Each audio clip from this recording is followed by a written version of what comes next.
Hi, it's Jen. Okay, I have to start with perhaps the weirdest event that happened at the White House, not just this week, but in a freaking long time. Because this week, Melania Trump, of course, the first lady, had a humanoid robot with her at the White House, I think to promote empowering children with educational technology, is how they sold it.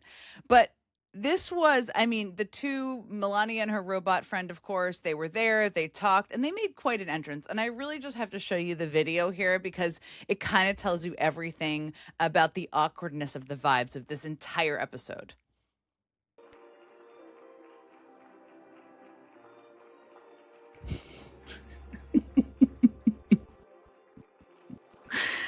Uh, I mean, Thank you, First Lady Melania Trump, for inviting me to the White House. It is an honor to be at Fostering the Future Together's Global Coalition inaugural meeting. I'm Figure 3, a humanoid built in the United States of America. I am grateful to be part of this historic movement to empower children with technology and education.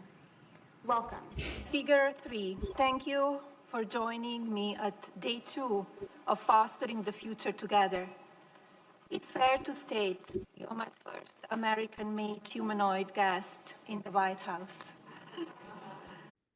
I mean, okay, so many things to unpack. First of all, everyone else in attendance was looking through their purses and shuffling through notes while Melania Trump was talking. But more importantly, the humanoid robot walks, sounds more empathetic and warmer than the actual human, as far as we know, First Lady of the United States of America. And that was what stuck out to me. I was rooting for the robot. I was thinking, will Melania Trump hug you? Would the humanoid robot hug me is more likely to hug me than Melania Trump? It feels very much that way. Okay. Speaking of weird interworkings of the White House, and there are so many, but this is the story that I just absolutely love from this week because it tells you just everything you need to know about the insane lack of a policy process at all in this White House. So, as many people know who are watching, it's an absolute disaster at airports across the country because of the shutdown and because of TSA workers leaving their jobs, not wanting to come to their jobs because they're not being paid right now. And Republicans, many of them, but also Trump, refuse to sign a bill and vote for a bill that would just fund TSA. So therefore, it's a disaster at airports. Now, what is happening at airports? Well, in Houston, the wait time is about 3 hours. In Atlanta, they won't even say what the wait time is, but they're recommending people give 4 hours of time in order to get through the security lines, which tells you everything you need to know. And the big grand idea that Trump had, and he takes full credit for that, and I'm going to get to that point in a second, for all of this is to send ICE agents who are not at all trained in how to move lines forward, who have also been terrorizing communities. As far as we can tell, what they're doing is basically walking around, getting coffee, maybe sort of looking at people. I don't know what's happening there, looking at people. That's what they're there for. They're not trained to do this. So they're not helping move lines. These lines are still insane everywhere. Now, where did this insane cockamamie idea come from? Did it come from a policy process? Did it come from the fever dreams of Stephen Miller? Where did it come from? Well, this is the part of the story I love so much because it apparently may have come from a woman named Linda who called into the radio show of a sports broadcast radio show host named Clay Travis. Okay. So she called into this show, and I'm just going to play what she had to say and then tell you the rest of the story. Linda in Green Valley, Arizona. What you got for us? Well, Clay, I think I have a solution to the TSA problem. Uh-huh. What we need to do is we need to supplement where we're missing out on TSA agents who can't afford to work for us anymore. We need to bring in ICE agents. They're part of Homeland Security along with TSA, and I think we just need to bring in the ICE agents and fill in. And I also agree that the senators and congressmen need to wait in line. Thank you for the call. Linda, I'm going to say, it's kind of a brilliant idea. Okay, senators and congressmen waiting in line. All right, fair. They should be. And that's also, why are they not? That's just like no political mind if they're not doing that. And many of them are not. But Linda's idea. Okay, so now a couple of hours after that podcast, and the timeline here is so incredible. Clay Travis went on Fox and he basically echoed what Linda had to say. And then the next morning, so that happened on Friday. The next morning, Trump went on Truth Social and he posted announcing ICE would be coming to the airports on Monday. And here's what he posted. I look forward to moving ICE in on Monday and have already told them to get ready. No more waiting, no more games. President Donald J. Trump. Which reportedly, and this is also so telling, came as a huge surprise to ICE officials and to officials at DHS who were not planning for this, didn't plan any training. And obviously, it's a terrible idea to begin with. We've all seen what ICE has done in neighborhoods and cities across the country. Now, this story just keeps getting weirder. I love it so much.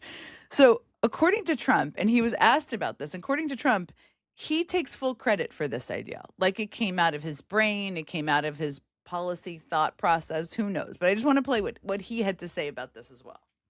Whose idea was that to put ICE in the airport? We're dealing really. Whose idea was it? Mine. That was mine. And can I ask you said That was there like the paperclip. You know the story of the paperclip? 182 years ago, a man discovered the paperclip. It was so simple. And everybody that looked at it say, why didn't I think of that? ICE was my idea. First person I called was Tom Homan. I said, what do you think? He said, I think it's great. So if you just follow this here, Linda called into Clay Travis's radio show, who went on Fox News, which we know Trump watches religiously. And the next day, Trump posted about it. And then ICE officials were in airports across the country, 14 of them not helping move lines. And Trump, even though it's a disaster, took full credit and compared it to the invention of the paperclip. Okay. So now, what is also the last kicker of this whole story is that Clay Travis, the radio host, has still doubled down on the whole thing. And he said there was no record of anybody making this suggestion before. Linda put that idea into the intellectual world of Trump, and it found its way to him. There we go, Linda. Thanks to you. I hope no one ever identifies you because people are really pissed off. Okay. Speaking of giving credit or not giving, well, this one is giving credit, I will say. Trump, we're very far. We're in week 4 of the war in Iran, and it is not going well in what is happening. We've obviously lost the lives of men and women serving. Oil and gas prices are also skyrocketing. They're over $1 more a gallon. A lot of completely terrible impacts. There's no plan for how to get out of it. It's a completely hot freaking mess in all regards.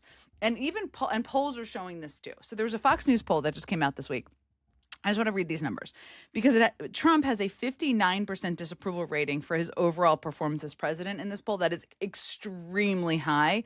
And 64% of Americans also disapprove of Trump's handling of his war with Iran. That is obviously 2/3 of Americans. 2/3 of Americans did not vote against Trump. This is a whoppingly large number of people who do not like the war in Iran. And Trump, I mean, he's not a policy wonk, as we know. Thank you, Linda. But he can read a poll. That is something he can read. And he is clearly looking for someone to punt this whole thing off on. And the person he's identified, everyone, is Pete Hegseth. And he keeps doing it over and over again. Okay, so I just want to play some of what Trump has said about Pete Hegseth's role in this whole thing. I called Pete. I called General Kane. I called a lot of our great people. And Pete, I think you were the first one to speak up. And you said, let's do it. I said, Pete and General Raisin Kane, I think this thing's going to be settled very soon. Here they go. Oh, that's too bad. Pete didn't want it to be settled. I mean, okay. Hey, Americans, this war you hate, I had nothing to do with it. Our Secretary of Defense wanted to do this. It's all on him. It's all on Pete. Pete's done it. Now, there was another very bizarre moment in the Oval Office where Hegseth was speaking. It's kind of crazy. If you blink, you might miss this weird moment where even Trump might think what he's saying is a little crazy. So let me just play it. Look out for it. And I'm gonna freeze frame it for you in a second, but just look out for what he said.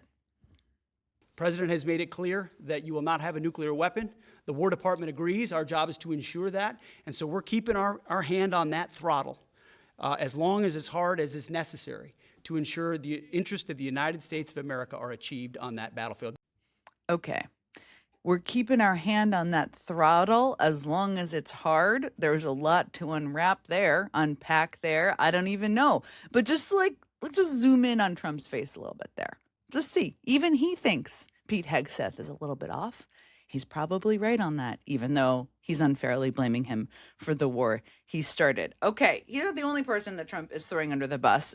Trump has a favorite. One of his favorite people to throw under the bus is, of course, the former Secretary of Homeland Security, Kristi Noem. Now, she's obviously out of a job. Her replacement, the genius that is Markwayne Mullin, that's a joke, is now already confirmed into the job. But she's still in the government, and she has been demoted to a new job. And the new job is this, and I'm just going to read it so I get all the details for you here. So her new boss, this is what it tells you, is the Assistant Secretary of State, Chris Landau. Now, I worked at the State Department for years. The Assistant Secretaries of States, they do run regional departments of the State Department. It's not a junior job. It's a pretty senior job. But it is 2 rungs below the Secretary of State. You have Secretary of State, you have Deputy Secretaries of State. Actually, you even have Undersecretaries of State, and then you have Assistant Secretaries of State. Kristi Noem is under the Assistant Secretary of State, a guy by the name of Chris Landau. You've probably never heard of him, and that's because he is a few rungs below the Secretary of State. And Kristi Noem, of course, was in the cabinet at the same level as Marco Rubio, who she's now reporting to 4 layers below. So we made a little graphic, a new name tag, shall I call it, for Kristi Noem, just to really give you a real sense on the level she is operating at, because apparently she still wants to stay working in the federal government. Good job. Congrats, Kristi Noem, or congrats in order. I don't know what else to tell you. Okay, I always want to end on a high note or a positive note, and you may have seen this. I love this story so much, and it is just another example of somebody playing the long game and being tough and smart and working their tail off. It warmed my heart this week. The story tells itself. So let's end with that. Inside this envelope, something Shay Taylor never thought was possible. A med student at Howard, now heading to the residency program at Yale. I would have never known, starting at 18 as a janitor in the hospital, that I'll be sitting here as a doctor, going back to the same hospital that I was born at. That's right. Not only was Shay born at Yale Hospital, she worked there for 10 years as a janitor. She had to after high school, postponing college. Her family needed a paycheck. I chose at the time to get a job. My mom got sick when I was in my sophomore year of college. As she helped her mom through illness, she recalls the frustration at the lack of answers and representation. So she started down the path towards becoming a doctor. I knew that I wanted to make a change. They can look at me and they can see themselves and they can feel safe. Years of hard work leading to this incredible moment. Go Shay.